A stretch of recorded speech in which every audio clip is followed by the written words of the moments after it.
Some news broke today that actually made me not only update the rankings on the site, which obviously we do every Saturday, but my own fantasy football team. I actually had to take a running back out of the flex and throw in a bum wide receiver. But let's talk about it all, right? So first things first, let's just get to the relevant news that we have. I'd say, honestly, the Underdog NFL Twitter account's kind of best for this. So Shedeur Sanders is expected to play at some point this season when he's ready. Honestly, do not care. I don't care about the turf at MetLife. Brock Bowers trending towards not playing in week 5. So this will be a big adjustment that we have to make with our rankings on the site, which I have not done yet. Diami Brown not listed on the injury report. Couldn't care less. Taysom Hill is going to be active for week 5. So this actually lowered the projections with Alvin Kamara just slightly. And this is what's causing me to update my own starting lineup. Tajee Spears is going to be playing week 5. I previously had Tony Pollard in my second flex spot. I had to put a wide receiver in there to replace him.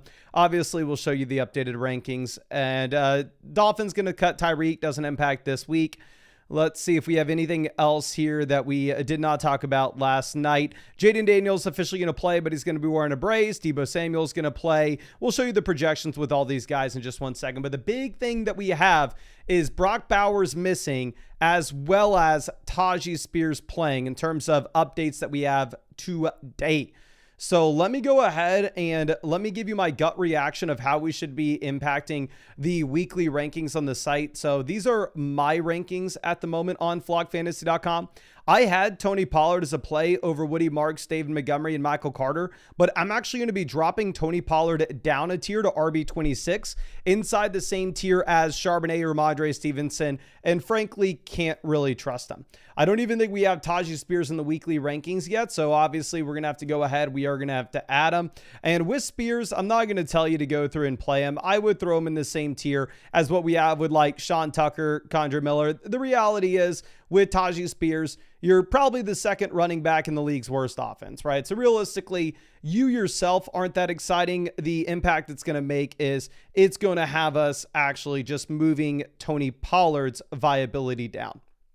Now, let me go ahead and publish these rankings, and then we'll move over to what we have with our wide receiver ranks. And actually, let's first do tight ends. Again, with Juwan Johnson, him being banged up and questionable, and then flipping over and looking at what we have with actual guys like Foster Moreau, Taysom Hill looking like they're playing. It's going to make me want to move Juwan Johnson down these rankings, where realistically, I would probably be playing like Dallas Goedert over myself. I'm going to be moving Juwan down to tight end 11. Still is a viable play. He's in the tier of tight ends that are all bums, like Goddard, Fannin, Njoku, Hawk, Brenton Strange, Mark Andrews. I'm starting Dallas Goedert myself this week over TJ Hawkinson, but you're not going to feel comfortable about any of these players here. And then moving over and looking at Brock Bowers, clearly we just have to go through. We just have to nuke him. I wouldn't expect that Brock Bowers is playing based off the comments that we had yesterday. And of course, the report today is saying that he's most likely going to be missing. Now, a sneaky thing that this is going to impact is we are actually going to be looking at Mr. Jakobi Meyers getting a little bit more appealing now that we have no Brock Bowers. So Jakobi Meyers, I have at wide receiver 13 at the moment. I do think that Jakobi is very much in play with this news. And honestly, I know that we ranked him a little bit too high earlier in the season, but you're going to see that the projections really like him as well. So now let me actually show you these projections. And first I'll show you where we're getting them from. And this is why I think these are some of the most valuable projections you can see for fantasy football, because obviously I'm going to go out and I'm going to try my absolute best with our weekly rankings every single week, and I'm going to continue to do that. And I'm not following these projections blindly, but realistically, if you look at my weekly rankings and you go, Mason, you're an idiot, you're way too high on Jordan Mason. You can stop watching the channel, but it's not like I'm putting out a statement saying, oh, hit me on Twitter. I'll bet you any amount of money on the planet that Jordan Mason's a top 18 running back this week. You can't take me up on that. But with the projections on Underdog Fantasy, you actually can go higher or lower on these, available in almost every single state. So that's where I'm going to be getting these projections from. And again, Underdog Fantasy is available in almost every single state. So if you wanted to go through, if you wanted to check any of these out, if you think that field's going to have higher than 187 passing yards against the Dallas Cowboys defense, I'm going to leave the link to Underdog Fantasy in the description in the comment section. And I do want to reiterate that Underdog is running the best promo that I have ever seen. I've been with them for 5 years now, and I've never seen anything like this, where after you play your first $5 on Underdog Fantasy with code FLOCK, you are going to get $100 added to your account. And on top of that, with promo code FLOCK, you're going to be getting a free Drake May pick, higher, lower, half a total yard for the Bills game on Sunday night.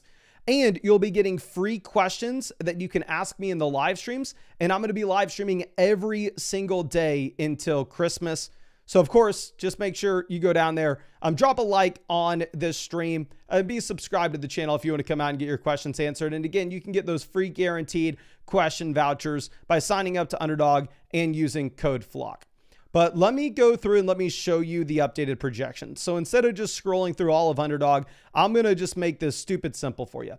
I actually just went ahead and I ranked these players in terms of highest to lowest with the projections that are currently live on the site. And you do have the first tier group of running backs clearly being the must start options, with Jonathan Taylor, Devon Achane, Jahmyr Gibbs, Saquon Barkley, Breece Hall, James Cook, Derrick Henry, and Amari and Hampton. There's no surprise here. These are your must start RBs. And honestly, you don't think twice about it. Now, our next group of guys that I want to be discussing will be our surprising must-start running backs that project a lot higher than I would be expecting, but they're kind of right up there. You have Quinshon Judkins, higher, lower, 91.5 total yards. You have Javonte Williams, higher, lower, 88.5. You have Ashton Jeanty, higher, lower, 88.5. And you have Cam Scatterbo, higher, lower, 85.5. Those are all running backs that I'd say, especially in a week like this when we're dealing with all these injuries, they frankly need to be in your starting lineup. Now, going over to our next tier, these are the interesting starts, but not necessarily people that you have to jam in. You have Jordan Mason, Rashad White, Rico Dowdle, Travis Etienne, Alvin Kamara, Chase Brown, and Woody Marks. So the interesting note that I want to make here is the two backup running backs that project to be the best options this week are going to be the combination of Rashad White and Rico Dowdle. You'll see that the Arizona backs, there's a lot more uncertainty with them.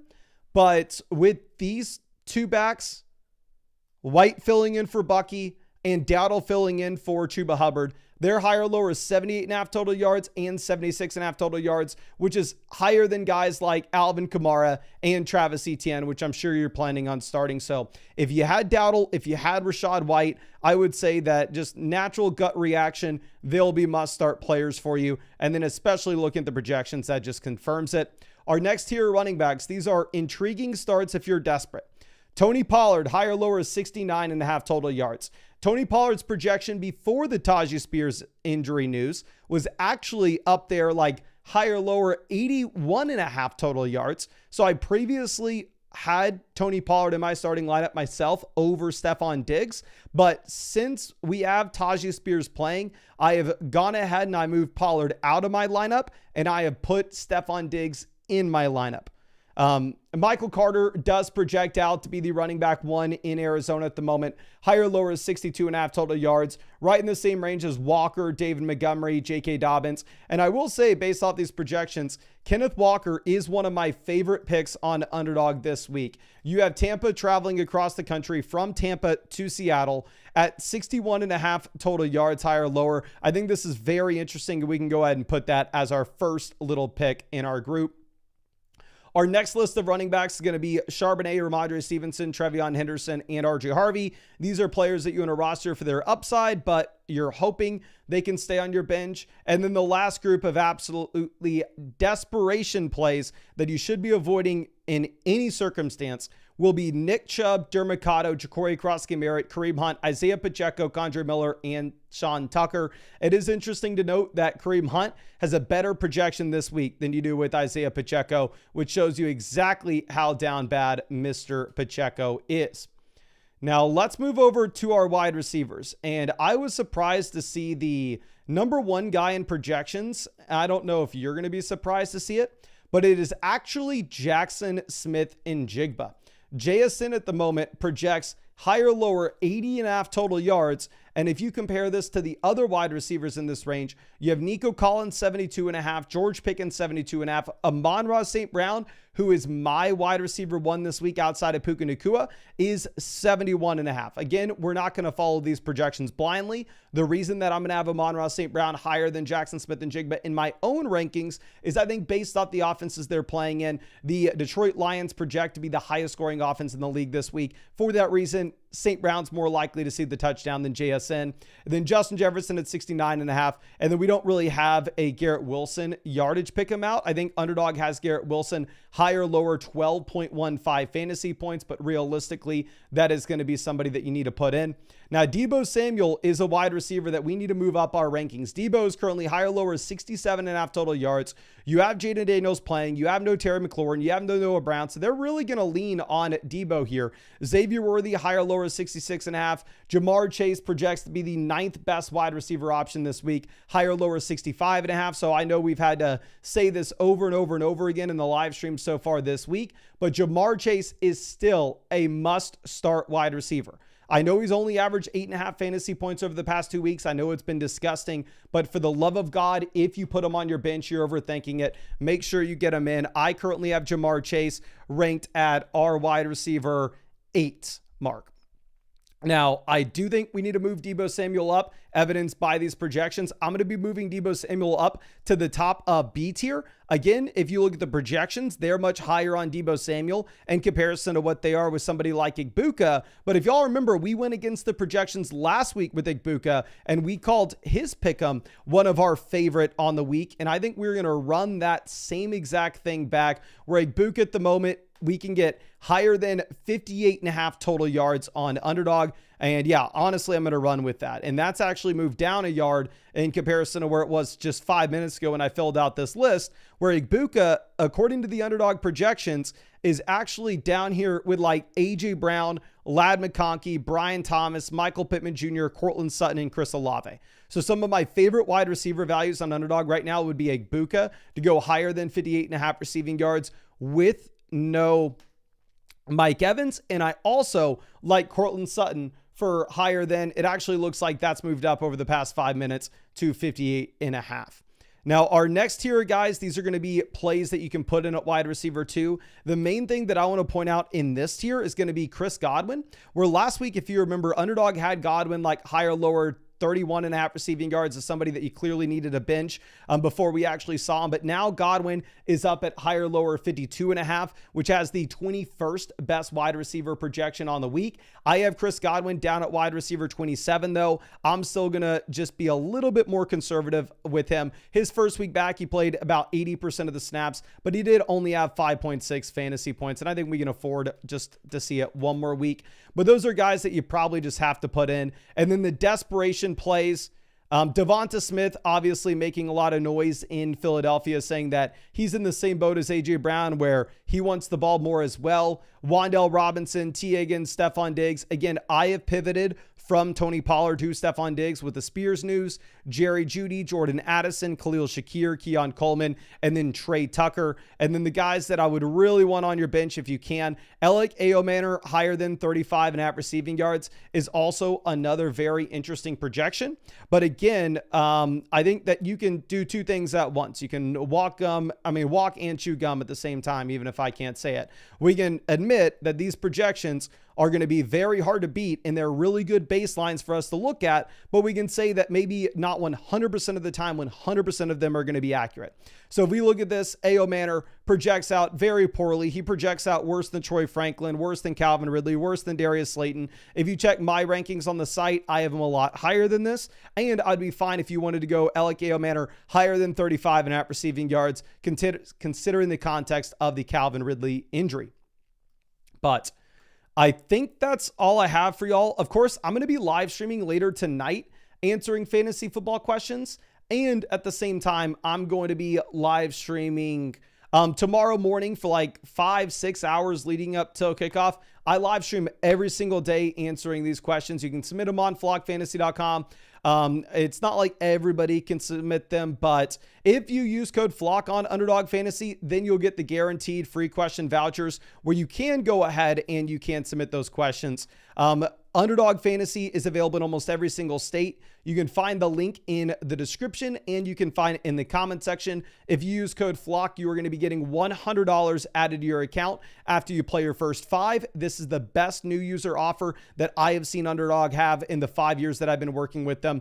And on top of that, you'll get a free Drake May pick, higher or lower half a total yard for the game on Sunday night as well, which for me, I am really, really hoping that we have a big Drake May game because now I have to put Stephon Diggs in my second flex spot with Tony Pollard no longer looking viable, with Jacobs on bye and DK Metcalf on bye. But I really appreciate y'all hanging out with us. I will be live tonight answering all your fantasy football questions. The vast majority of the ones I'll be answering will just be free questions for people hanging out with us in the chat, as we always do. And then I'll be live all morning tomorrow leading up to kickoff answering those questions as well. Really appreciate you and really hope I get to see you then.